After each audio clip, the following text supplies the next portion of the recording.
कल्पना करा, जर शिवाजी महाराजांचा जन्मच झाला नसता तर आजचा इतिहास कसा असता?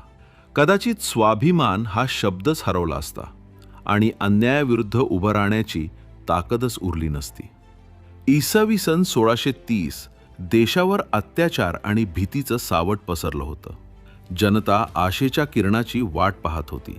शिवनेरी किल्ल्यावर जिजाऊ माता भगवान शिवाला प्रार्थना करत होत्या, मला असा पुत्र दे जो जनतेला न्याय देईल आणि स्वराज्य उभं करेल.